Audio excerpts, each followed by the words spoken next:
Nicole Hannah-Jones's objection to Charlie's statement that, quote, Black America is poorer, more murderous, and more dangerous than when Black people were living under Jim Crow.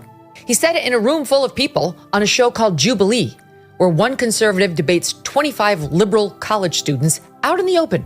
He was not trying to hide his point. He wanted people to hear it. Charlie had a great back and forth with a young Black woman about why he felt this way, which Jones completely ignores. Racial terror permeated American culture for hundreds of years. Black America is worse than it has been that affected in the last 80 years. The generational psyche of an entire group of people? No, I'm sure it did. I'm not discounting that. I'm just trying to understand, why is it the more social welfare we've done? So we've spent $20 trillion on uplifting Black communities. $20 trillion, and Black Americans are poor. We've done everything that's been asked.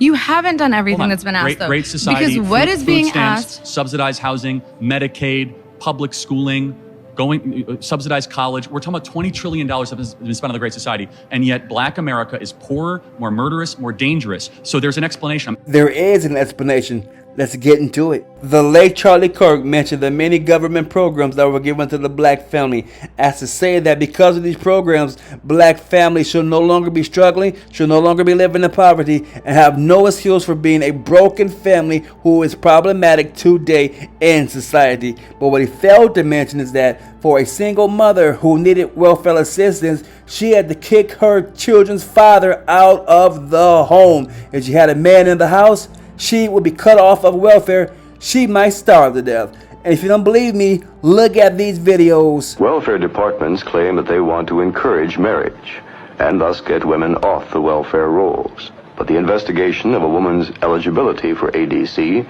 discourages the beginning of any relationship with a man. Oh, you can't have a boyfriend. We don't allow that.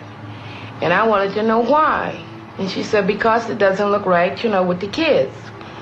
And so I said, I still don't see where they have anything to do with me with a boyfriend. And she said, well, you'll have to get rid of him. Well, we doesn't allow the ADC mothers with boyfriend. And I couldn't understand that. So she left.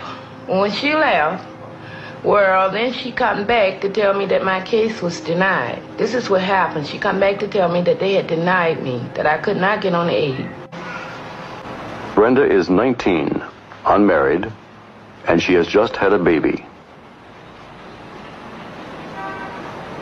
She's learning to care for him on her own. She's trying to get a job to support him, and she lives with her aunt, who has 5 children of her own. Money was the reason she decided not to marry Kenneth, the father of her child. I would have married him, while I was carrying the baby, but he had no job and couldn't support us and his sister getting married. When her sister getting married, so I said, wait. So after he started working, work more than he been working, then I married him. And I think he's able to take care of 2. Many hills? Not necessarily. Many of the girls who go on welfare never graduate from high school. A girl who gets pregnant in most high schools is automatically expelled. Usually she doesn't come back. She's on her way to a lifetime of dependence on welfare. The Webster School in Washington, D.C. is a high school for pregnant girls. A psychotherapy session is a weekly part of the curriculum. Ms. Schiller is a clinical psychologist. She directs the conversation toward future plans and prospects. Well, I've got a job. I'm going for an interview today. And I filed for support from the father in the court. And it should be coming through by the time I get back in school in September. Grandmother told me from the beginning, you may not bring this baby into my house. Now, she has responsibility for me until I'm 18 years old. I talked to my social worker here at school, and I have talked to people down at child welfare. And it's being made possible right now for my baby's born in September for me to put that child in a foster home. The U.S. government never had any intentions on keeping the black nuclear family intact.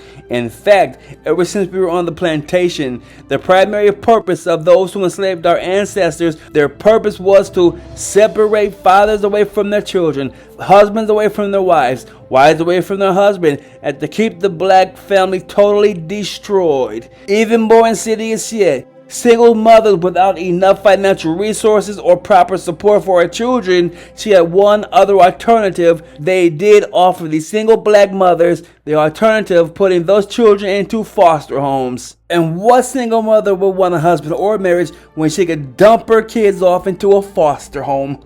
Raise your hand if you're married. None of you are married. Raise your hand if you would like to be married to your baby's father. One. The rest of you who don't plan to get married, why don't you plan to get married? I'd like to know that.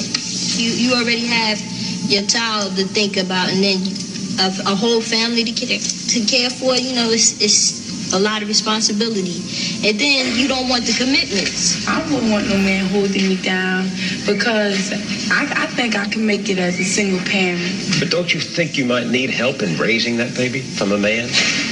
Not really. I didn't have a father. My father wasn't in the home, so, you know, it really, male figures are not substantially important in the family.